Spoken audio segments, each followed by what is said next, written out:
The Chicago Bulls' recent play without Zach LaVine, albeit in one game, has opened up a lot of Bulls fans' eyes and to wonder what this team would truly look like without having a ball-dominant player like Zach LaVine on it. On today's episode, we're going to talk about why it's important for the Bulls to use this next week without Zach LaVine to completely evaluate the young talent they have on this roster, and why Nikola Vucevic actually disagrees that the Chicago Bulls are better without DeMar and Zach LaVine. We're going to get into all that, plus preview the game against the Hornets and dive into the mailbag right after this. You are now tuned in to Chicago Bulls Central, your number one place for all Chicago Bulls news and content.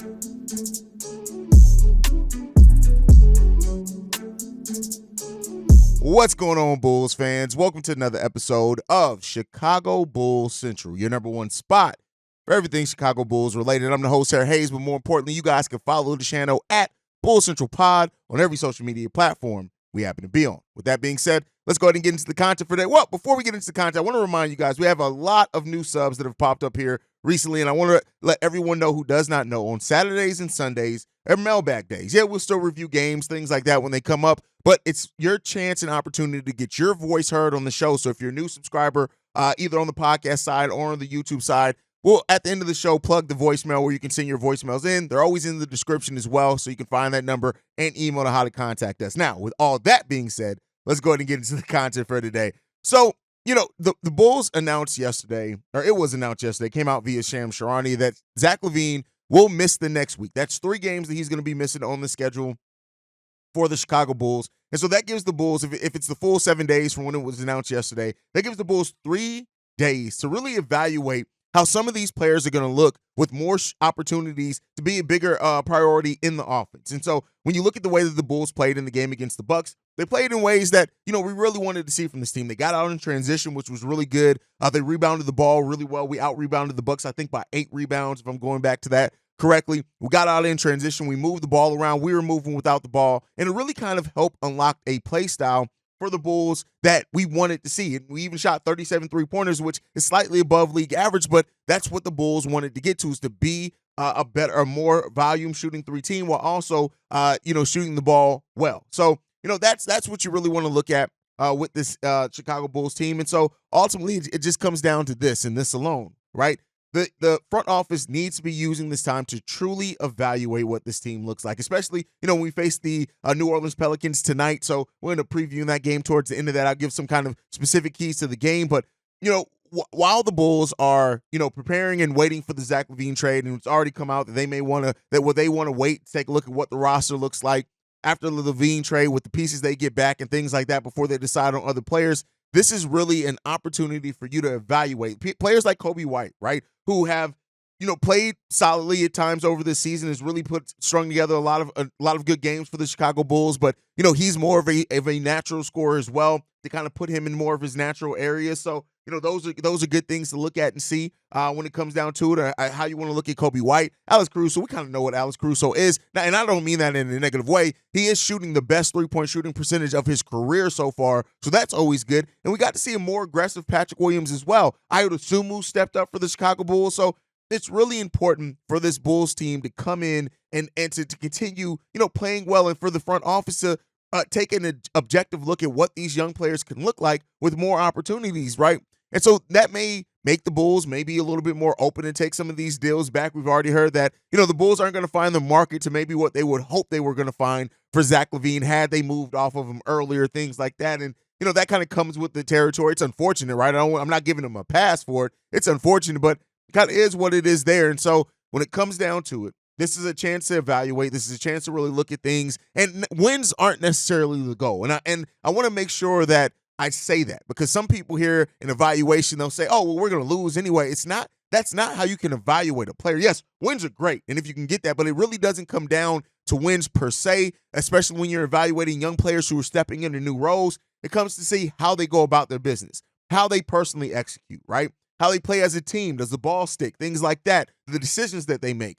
Those are things that this front office really wants to take and use this time to evaluate, because you're not really going to get another opportunity like this if Zach LaVine does come back healthy until he is moved. So it's only 3 games. It's a small sample size. You face the Pelicans, the Hornets, and the Spurs, I believe, over this stretch. So those are the teams we get to look at. The Pelicans matchup, we'll talk about that. I have some takes when it comes down to that. But people came into the season thinking that the Chicago Bulls' future was kind of like bleak in a lot of ways, right? And you hear a lot of Bulls fans say things like, "Oh, well, we don't have any draft assets," which we do. We owe one first-round pick out to the San Antonio Spurs. We got plenty of draft picks going forward to the future with the opportunity to add more depending on what we get in the Zach LaVine trade, what other moves we make subsequent to that. So, that the draft aspect, the draft pick aspect of it, we're in a solid place with that. And when you look at the young players, Coby White, like I said, is a player that's definitely stepped up for the Chicago Bulls and still learning a role. Hasn't shot the ball too efficiently, but he's definitely been on the uptick lately, and we'll see, and you get a look at him. But when you look at Coby White, 4 out of the last 6 games, he scored 20 points or above, shooting the ball pretty effectively throughout that as well. Back against Miami, he shot 63% from the field for 20 points. Against the OKC Thunder, 23 points for 47% from the field, 58 from three-point range. 14 points against the Raptors, but 55% from the field, 57% from three-point range. And then against the Brooklyn Nets, 23 points, 43% from the field, 41 from three-point range. And then against the Boston Celtics, 19 points for 58% from the field and 60% from three-point range. And then not great percentages against the Milwaukee Bucks, 35% from three, 36% from three, 35 from the field, but 23 points. And that's not even to mention the rebounds that he's getting, the assists that he's getting, all those things being solidly as well. Coby White's been playing really well. And so, get to take a look at him and not only what he looks like as a starting point guard, but in being able to play a role that's kind of more conducive to his skill set and be that scorer. And, and him talking about coming into the season that he wanted to be more consistent, you get a chance now to say, hey, fella, how you going to go out there and be consistent this upcoming week? Because you're gonna have a much larger role. We'll see what happens with DeMar, if he plays or not. We'll talk about that some as well. So, those are things to look at in this. And Ayo Dosunmu's just really grown in his role as well. Patrick Williams has played. He strung together like 6 good games of scoring in double digits, being really impactful, getting rebounds, getting blocks, getting steals, things like that. So you want to see that continue to grow for them and continue to evaluate them,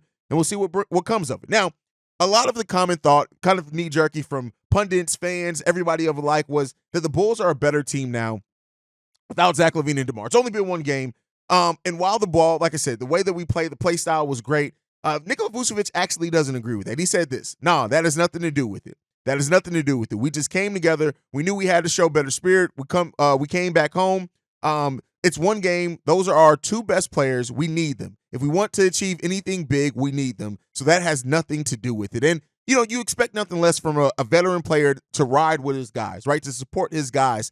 And, while the play style had to change, when you're missing 2 players that take shots at the volume of Zach LaVine and DeMar DeRozan, Zach a little bit less here lately because he's had more sub-10 shot games than he ever before. But still, those are players that are going to touch the ball a lot. They're going to get a lot of shots. And so when you remove that, it means that everybody now is kind of forced to take a handful of shots more than what they would have before. And so not only did Vooch play better in that area as well, you just want to continue to see, how they're going to play. But, it's not surprising. Vooch is going to support his guys, and most of the guys on the team are going to support their guys in the comments and the things that they say. You're not going to get anybody to come out and be like, yeah, we're better without them. Let them stay at home for a while. They're out for a week. Cool. It's no biggie. Like, you're not going to get that. But I just wanted to point that out because while, the conversation right now is a lot on how much better the Bulls play without them, and we'll see if that continues to be the story. Don't get me wrong. I kind of look to more at the play style than the win-loss, but, we'll see when we come to that. But with that said, we have a game against the New Orleans Pelicans coming in tonight,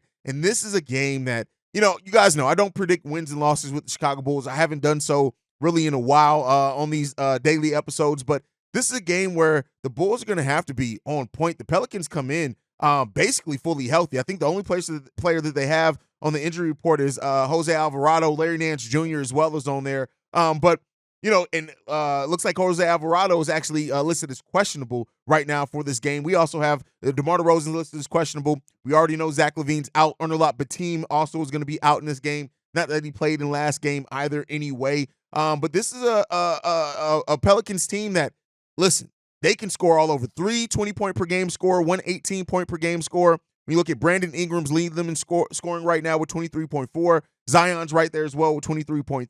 Then you got CJ McCollum with 21 points, and then Trey Murphy with 18. You got Valanciunas with 14, Jordan Hawkins with 13, and Herb Jones with 11. So you got 6 players averaging double digits scoring. And so this is a team that also, rebounding-wise, they can rebound the ball. When Zion's healthy and if you let him get a down court on you, listen, it's going to be a long night for the Chicago Bulls. But one thing, I thought that coming into the Bucks game, it really comes down to heart for the Chicago Bulls team and execution on both offensive and defensive sides of the ball. And if the Bulls can rebound the ball well, we already know they can compete with anybody when they rebound the ball well and get steals, things like that, play that solid defense. The Pelicans come in as the about 15th ranked offense in the league, so nothing too extremely crazy there, right? They can fill it up. They shoot it at a decent percentage as well.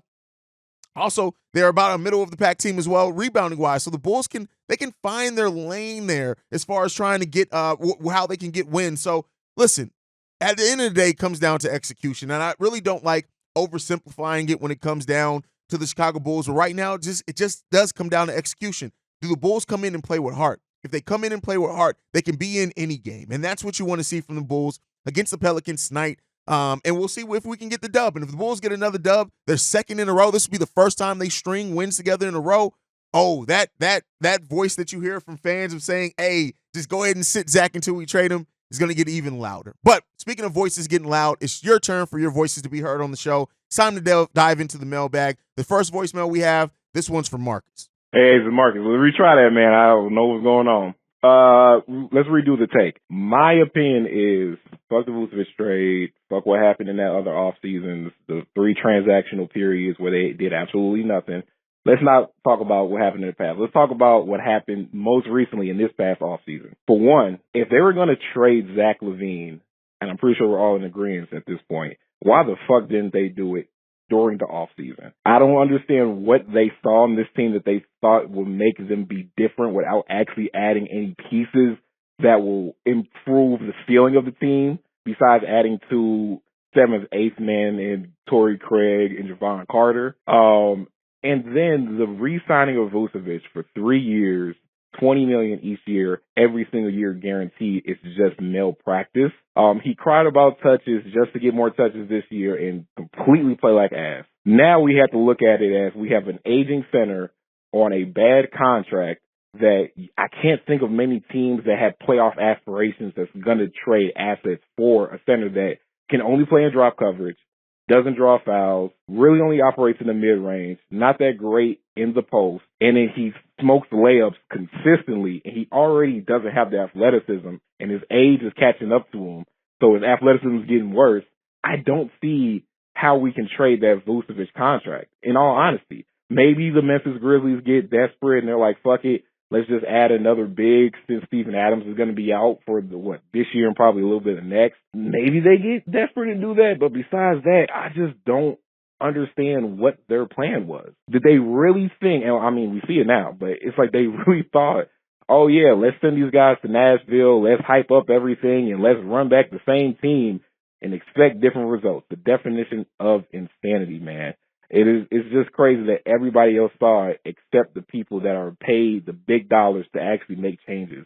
So now we're on social media complaining about this shit every damn day when they aren't going to make actual changes. And I have fears that they're going to make changes and it's going to be worse than the shit that they did previously, man. So, yeah, it's a tough scene out here for Bulls fans. I used to argue with everybody, but at this point, we're all suffering. It doesn't matter who's right, who's wrong.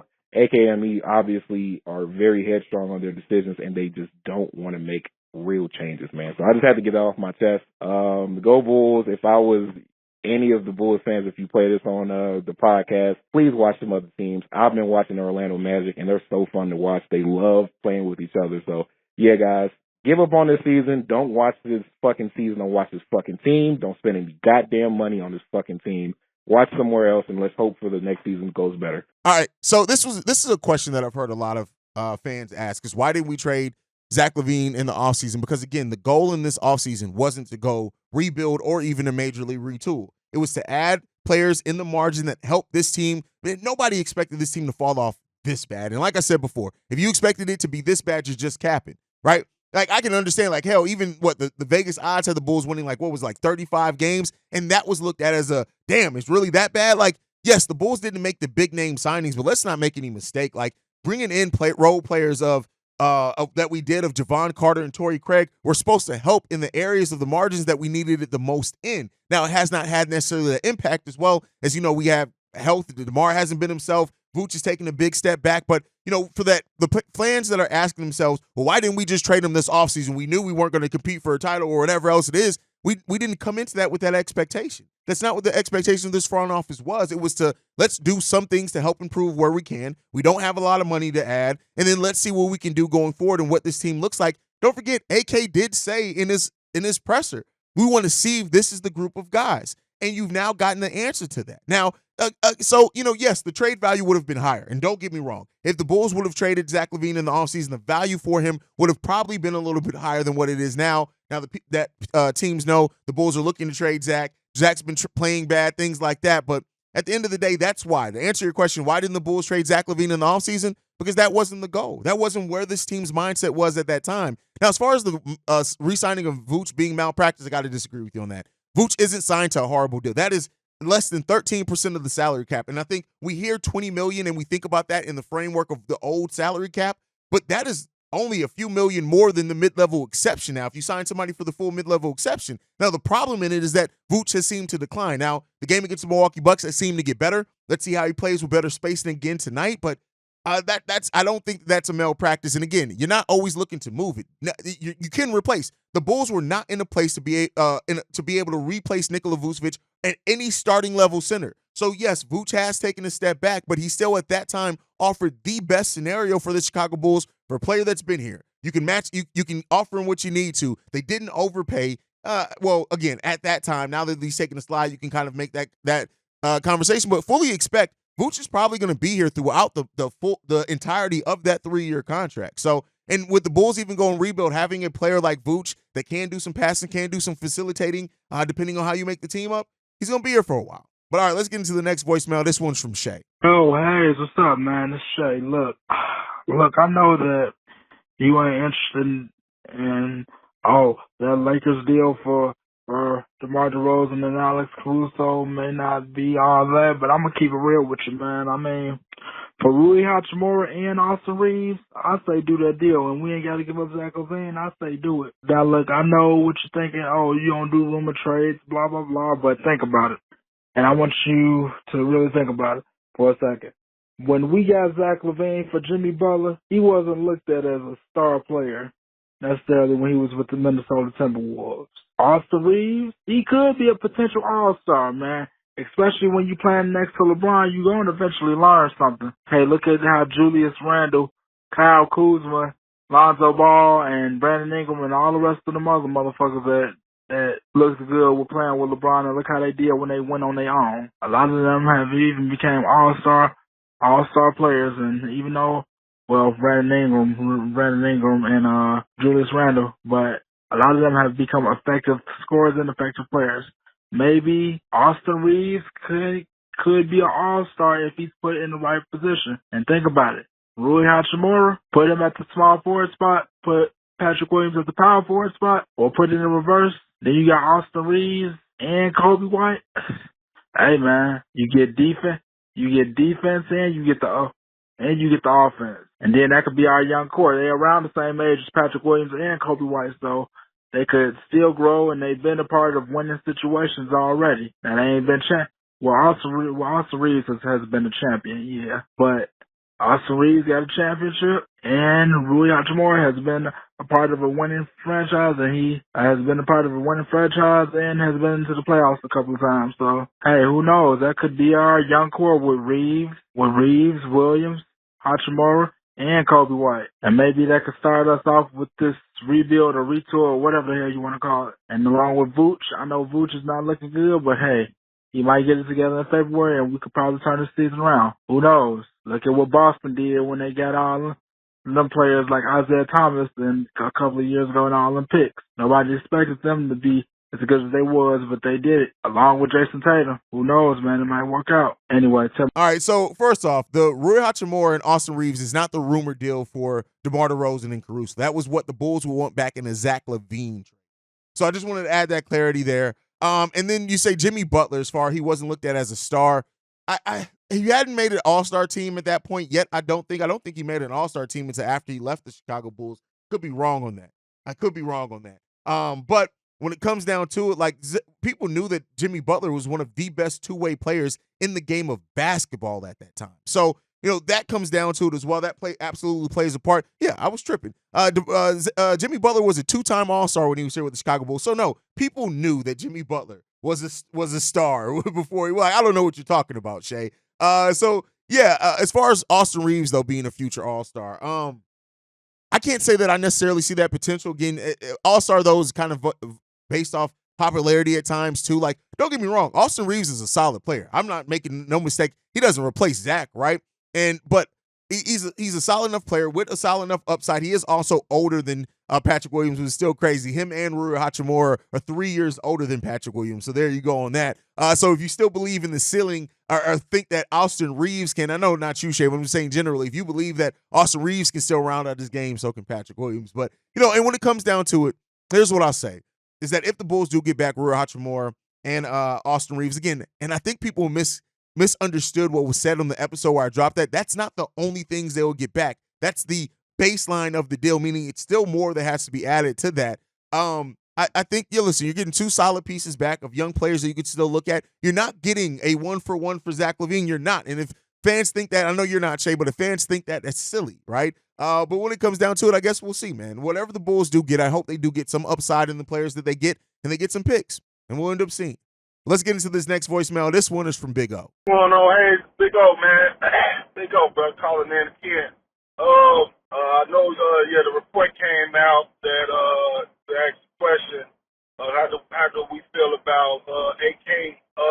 Pretty much saying he's not taking calls on other players until he moves Zach LaVine first. I would say it's logic because he's your biggest trade chip, and you probably know I ain't gonna say no. You probably have a sense of where he's gonna get for other guys based on who's calling and based on what the value is around DeMar,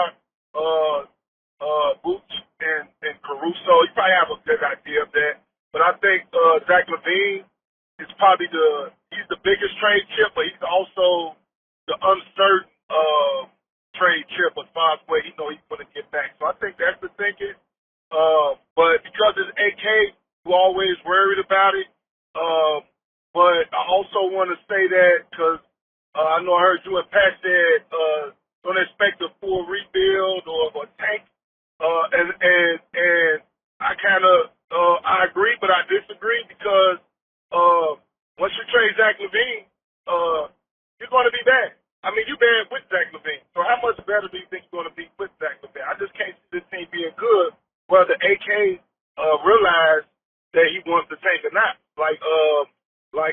What you call it said, the reporter said, one of the national reporters said, the Bulls are in a rebuild and don't know it. So whether they can't realize it or not, this team is going to be bad. I don't care. Because Billy Donovan, your coach, and your roster ain't good. So he can go get whoever he want to get, Rui Hachimura, Austin Reeves. This team is not going to all of a sudden turn into a playoff team. I'm sorry. We all should know that. This team is going to be bad either way. So you can tank on purpose or you can tank because your team stink. It don't matter to me. As far as I know you guys keep talking about tank don't lead to championships. I have a different philosophy when it comes to that. As a fan, I don't think obviously the goal is always to win championships. But as a fan, from my perspective, you can really only ask your ownership and your front office to build a contender. Because once you're a contender, every year it's about 5-6 teams that can truly win a championship. And the difference between one of those 5 or 6 teams, it becomes health, it becomes luck, it becomes a Kawhi bounce when he was on the Raptors versus the Sixers. It becomes a player getting injured here or there. Everything. The coaching becomes a larger part of that. It's so many variables that come down to actually winning. And as a fan, you can only ask your team to be a contender. So when you talk about Big O, I'm going to make a suggestion here, and it's okay to leave multiple voicemails. How about you pick a topic and then leave a voicemail each for those, and then I can even break it up over multiple episodes, because it seems like you try to rush through your thoughts, Big O, and sometimes you don't always, like, the voicemail cut off on you. I don't want that to happen. You got a 3-minute time limit, so don't try to just get in the most thoughts possible. Just flesh out your thoughts, and then we'll get, if you multiple voicemails on multiple topics, you know I'll work it in, Big O. But all right, the Bulls having a sense of what they want back in the Zach LaVine trade. Yes, I think I agree with that 100%. And I think that they're going to realize that value is probably not what they're going to get with the current situation of the Bulls. Now, Could they have gotten that at the trade deadline last year? Probably, but that's what it could have, should have. At this point, yeah, you got to realize the market now, once a team knows that a trade request was either made or you have to trade a player, you typically don't get the same value that you want back. It's very rare, especially with a player like Zach LaVine, who is flawed, right? Has his issues, that he hasn't really been on a winning team. So that's kind of things that's playing against the Bulls right now. Now, I also think that being bad doesn't necessarily signal a full rebuild, right? Like you are at that point trying to develop, right? And there's different stages that I think we kind of try to look at. You're either rebuilding, competing, contending, or whatever, right? And there's different stages in between that. But I guess we'll end up seeing, right? Because right now the young players look like they're stepping up. If they get another young pieces with future assets as well, I mean, you're not necessarily in the part where you're tanking, but you are in a place where you're kind of similar in the Baby Bulls era, right? Kirk Hinrich, Ben Gordon, Luol Deng, that team was competing. They had it. They didn't win a season. And they ended up getting the number 1 overall pick, and it put that team over the top. So we'll see. It could be kind of similar to that. But all right, let's get into the next voicemail. This one's from Q. Hey, Haize, it's me, Q. I'm just leaving the UC. I'm right outside UC right now. And at this Bulls Bucks game, and I think the pacing just looks a lot different with the team. I think that, I don't know, it seems like having Zach and DeMar off the court, seems like the pacing has really increased. And it made me realize that the team is really good in transition. So I don't understand why Billy wants to try to make the team a 3-point shooting team and try to do small ball when, I mean, it seems like a majority of the players on the team aren't like crazy, sharpshooters. So it's like, I think he really should focus on trying to make the team very fast in transition. Because when that did happen in the game, I noticed they got a lot of really good points. And I mean, I don't know. What do you think about that? I think that the team in transition is really good. And when they start to get in transition, as soon as they get a rebound off of a missed shot, they're just off, And like with guys like Ayo and Kobe, they're really fast on their transition. So I think that's something that they really should focus on to get points. I don't know. Just tell me what you think about that. And yeah, keep up the good work, man. Pacing looks different. Yes, absolutely. And what we've always said, like, we have players on this team that absolutely would thrive playing in a more transition style. And that is why you heard in the offseason them say they wanted to play with more pace, because we fit it. Kobe White fits with a team playing with more pace, getting out in transition. That fits Ayo Dosunmu. It even fits a veteran like Javon Carter. Alex Caruso fits in. Patrick Williams is finding his place in that and how he can attack as well in that. And Vooch has always been solid as a trailer in a more, not run and gun. That's different than playing a faster pace. Drummond can thrive in that as well. So, yes, we have a roster that can absolutely thrive in that, and that's why it was good and refreshing to see the Bulls play in that type of way. With it, yes, and we're definitely better in transition. When we can attack before the defense sets up, especially because we don't necessarily have the best 3-point shooters, it makes the game it's a simple game, to quote Stacey King, and it makes it so much simpler when the Bulls are playing and operating that way. Great points there. Well, let's get into the next voicemail. This one's from Gayen. What up, Haize? It's Gayen calling you again. I called you on the way to this game, and I said, give the fucking young guys a chance.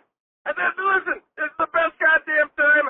This is the best way I've felt about the Bulls in years. And I'm telling you, motherfucker, this goddamn team is on fire as of like 5 seconds ago. All right? This team just came out and played the best game of the fucking season.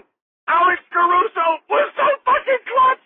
This motherfucker had like how many inbound fucking steals to steal the game and the big 3-pointer to send it to overtime. Are you fucking kidding me?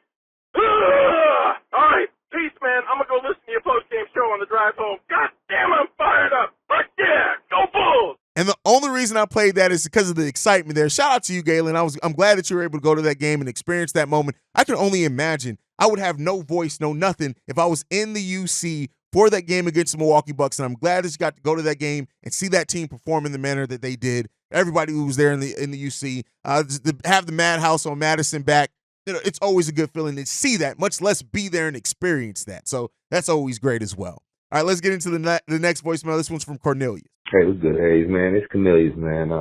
I know the mailbag is on Saturday, man. I just have to leave this one today, man, because the way our team played, man, the heart that they played with, man, and I live in Vegas and we have long nights, you know what I'm saying? So, it's 1:43 in Vegas right now. So let's say our day is just getting started in Vegas, you already know. And I'm a little inebriated, so please have patience with me while as I'm talking right now. But at the end of the day, man, the best play, man, that's why I'm kind of talking low because I almost lost my voice. When I saw Ayo cross that man Giannis, I lost. And it was beautiful to see the team play with heart. I'm going to say this. This is crazy to say. This is the Bulls' identity. How we played today, we just came up with identity in one game. That's fucking amazing. I love DeMar. I love Zach. Send their ass to LA. That simple. I know it's just one game, so, I'm going to take it with a grain of salt, but just to see a team play with heart, like I said, whether they win or lose, just to see our team come out there, play the Chicago Bull way, to have the Madhouse back in Madison again. It's good to see the Madhouse was mad again.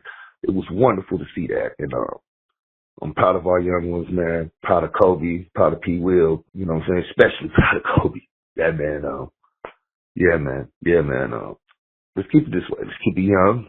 Let's keep this going. I love the pace. And Billy actually did a great job, man. And like I said, I hope this ain't an anomaly. I hope this keep on going. Like I said, I ain't going to say we're going to make the playoffs and all that, but let's have fun this season. You know what I'm saying? Let this team be like the one team that we had with, when we had Ron Artest, Eddie Curry, Tyson Chandler, Jamal Crawford, young Kurt Heinrich, that team, we didn't win a lot, but it was so much fun to watch. So much fun to watch them young guns. So, man, hey, man, see Red stand up. Appreciate you like always, Haize. Bulls coming up with an identity. I love that, right? I definitely love that. Baby Bulls era-esque, right? That team had an identity. They didn't always win a bunch of games, right? But that team had an identity of being a scrappy team that competed on both sides of the ball, death by 1,000 cuts, and that teams, even if you did beat the Chicago Bulls back in the Baby Bulls era, you knew you played the Chicago Bulls. That's how this team played against the Milwaukee Bucks, and I love what you said there. Building an identity. We have not had an identity in a while.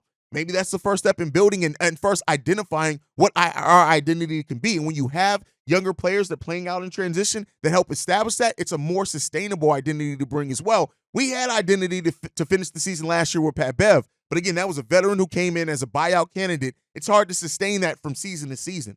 If your young players are one of the people or some of the people that are setting that identity, it's easier to maintain and it's more genuine, and thus you get better results and more sustainable results. Now, I'm not going to say we're always going to beat teams like the Milwaukee Bucks, but as far as sustaining the results in the type of play that you have, the level of play, being able to expect that level of play, always feels great when you're a Chicago Bulls fan. You see a team competing like that.